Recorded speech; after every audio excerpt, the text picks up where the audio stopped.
Listen, it's my birthday weekend. I only wanted two things, man. I ain't want no extra gifts. I ain't want no extra cards. I ain't want no candles. I just wanted two things. 3 points in the bag for Arsenal and some crushed cherries I can put in my soda, baby. They got packed. We get our points. We move. What's goody, everybody? It's full-time Tripper back in the building. Arsenal 3, Bournemouth 0 at the Emirates Stadium. We're back at it again. Make sure you like, comment, subscribe, all of that good stuff, man. We're here as of this recording is the day after my birthday, so I'm a little bit older and I'm in good spirits, baby, because we handled business, we stood on business, and we did what we were supposed to do. That's just, again, in my opinion, I think it was a overall a pretty solid performance. Not too much to worry about. A couple of things here and there in terms of what Bournemouth did, maybe towards the end, like a little bit, but they didn't really create a whole bunch of stuff. Just a couple of techie moments. One thing that probably should have been a goal, but whatever. We'll get into all that in a second. Whew. Let's just stop, take a breath, and let's look at the situation. Let's look at the playing field. All right. We know we have to, again, three big games left. I know people are looking at Old Trafford as the biggest one. That's that we have to really look at and see. Some people maybe think the biggest hill was conquered in going away at Tottenham Stadium and getting a win. In my opinion, this game could have been a potential banana skin. It could have been. I wouldn't expect it, but in the back of my head, I'm like, listen, looking at how Bournemouth have been playing, this is their highest points tally, ever in the Premier League season. They've, again, I think they've accumulated about 44 points, 45 points since the turn of the year, or at some point, I can't remember the exact stat, but only I think us and City have collected more points than them at a certain interval. I can't remember the stat exactly, but it's somewhere around there. They've been in good form. To say the least, they've been in good form, and it's something that I wanted to make sure that at least in my head, I hope we were prepared for. We were really taking everything minute by minute, second by second, and approaching this game with the utmost urgency. And damn it, we did that. Damn it, we handled business, man. And in this game, it's like I'm not even that worried about things, like, what I'm saying, like in certain moments how we play, you know what I mean? Because even when we don't have the ball, we're in such a good structure, we're in such good positions in terms of stifling what they try and create, start trying to again badger them and move them away from the goal. It basically just denied them of any opportunity to get a shot off or a chance off.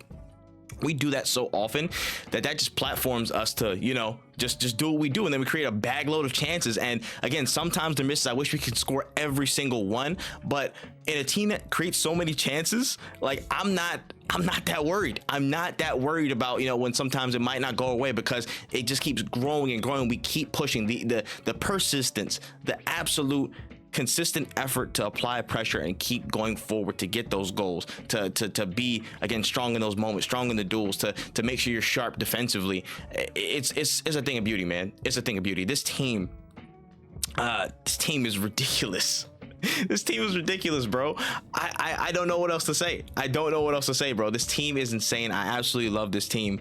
And we handle business, man. We handle business, bro. I can't even remember all the goals that went through in my head. The first one definitely was the pen. The first one definitely was the pen shout.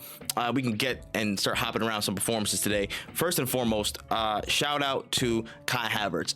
He wasn't my man of the match exactly, but he was close. He had a hell of a striker's performance today, in my opinion.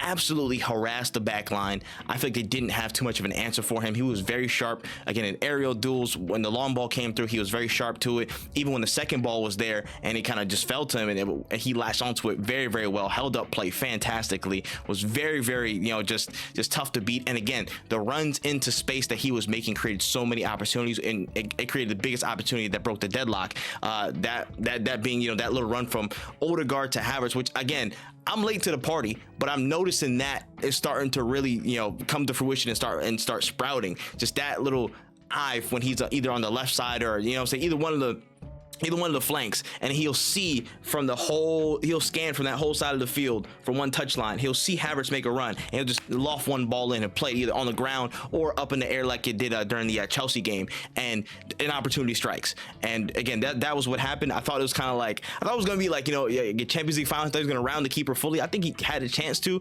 but he still, ran through. There was contact there, definitely a penalty. Saka does what he does best, tuck these things away in crucial moments. Bang, does what he does, hits 20 goals on the season. I believe that's the most I think that's the most since Theo Walcott, I believe, most for an Englishman in the Arsenal team. So we in money, and yeah, it was just wonderful stuff, bro. It was just wonderful stuff. I have not too many complaints from that.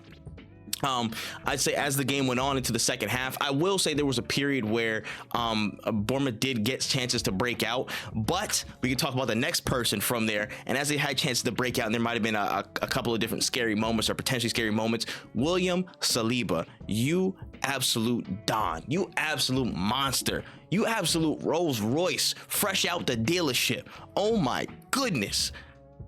I used to have to stare at men's like Denilson, Squillaci, you know what I mean? You know what I'm saying? Like Mustafi, Sokratic, you know what I'm saying? And the H is there because he was shocking, bro. There was no, I did that for a reason. Like, I used to stare at these people week by week and try to put my faith in those guys. No disrespect, but it wasn't levels. This is levels. Every time that there was a crazy breakout, and most of it happened with Justin Kluivert on the left-hand side trying to find a way in, Saliba was either there on the break to ward him out, slow him down, or just completely make a tackle and just break up whatever he had going. Wonderful, wonderful, wonderful stuff, bro. William Saliba, I have no more words to describe this guy. Fantastic performance. I would say beyond that, Odegaard had a really great game as well. I feel like him just, again, floating into different areas. He's finding shots. I feel like he's, again, a lot more comfortable with, Partey on the pitch to at least help a couple of short things, help pick the ball up in the first phase, and he can just start floating around and doing what he does. And the Bournemouth, I don't think really had an answer for him. I really don't think they had too much of an answer for him. He just absolute facilitator. These performances in the clutch, they will not be forgotten. They will not be understated to me. Wonderful stuff, bro. Wonderful stuff from Odegaard. And then we hit around the 70th minute. I'm saying we're running through the channels. The ball comes through. Declan Rice makes a great run, which I'm going to talk about him in a second. Actually, scratch that. Talk about him right now. Declan, worth his weight in gold. Rice. This guy is I could almost cry, bro. I could almost cry. Where's my wallet, bro? Where's my wallet? I got more. I got some more. I got some more for you, dog. I got some more for you here, bro. I got some more to donate, bro. Where's West Ham at? Where's West Ham and where's your GoFundMe, bro? I don't even know if you need to GoFundMe. You don't need to GoFundMe, but it's all right. I'm starting one too. Put some extra wages on you, bro. We getting that contract extension started early. We're getting it started early, brother. Trust me, because this guy's immense. This guy's immense. Outside of just him being an absolute monster in physical battles, being a help in the defensive structure, what stood out for me today, the biggest trait was just his ability to make third man runs, those late man runs, those late runs in general. And just connect play. Again, on the Trossard goal, Trossard was just stationed right there in the left side of Bournemouth's 18-yard box, and he's just like, oh, okay, cool, word. He just runs in, grabs a touch, second touch, perfect placement right to Trossard, one-time finish, bang. And it's instant, bro. His instincts in all phases of the game is absolutely unreal, and that was just typified at the end of the game. Again, another late man run, you know what I'm saying? They caught on to something, and he just takes it to the byline a little bit, you know what I'm saying? Lines up, adjusts his body, bang, wonderful finish into the left corner to get past Travers, bro. He's ridiculous. The amount of actual like quality in all phases, bro, and all action, you know what I'm saying? And all action midfielder like this, bro. And it's just crazy. The physical stature on top of the defensive awareness, on top of the ability to run, on top of the ability to see space and make runs, on top of some finishing ability that needs to be unlocked a little bit, with some solid intelligence. Like, bro, my only thing is if he can start learning to make what I'm saying, like the killer passes and a drop of a dime, like the Jorginho type passes, you know what I'm saying, or like the more vertical things like Partey does, like a bit more often, he can absolutely boss anywhere. He already can, but he has so many more levels to go. He's still very young, and it's lovely, bro. I love it. Wonderful stuff, bro. That's cherry stomped on. We move on to the next game. Old Trafford. I've said this before. While Tottenham was a big test, I still think for the actual black magic that surrounds that club, that stadium, those players, that coach, that fan base, even the Peckham Reds, all the bad juju will be on that game. I still think that's our biggest test of the season at this point, our biggest test of the run-in. I really do.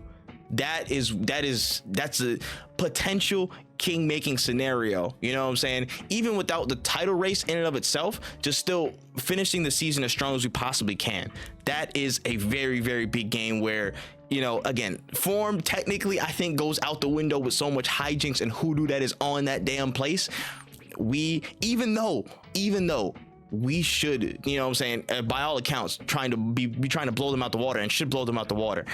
I just got the feeling in the back of my head that it's like we just got to play as calm and poised as possible, because what can go crazy will go crazy. So we have to approach that game with poise. It has to be absolute poise and control and calmness, and just measured actions across the entire 90. You can't lose your head for 1 second. You can't have a lapse in concentration for 1 second at Old Trafford, because I feel like as crap as they are, they always want to turn up against us, and they always want to have some crazy moments against us. So we've got to lock in. We've got to crush the cockroaches that are Manchester United to really get to this last game of the season and, you know, potentially be on the other side of glory, man. We don't know what's going to happen. We don't know what happens with Man City in the next 2 games, but you know what I'm saying? They have some pressure on them to deliver. We're going to see what happens.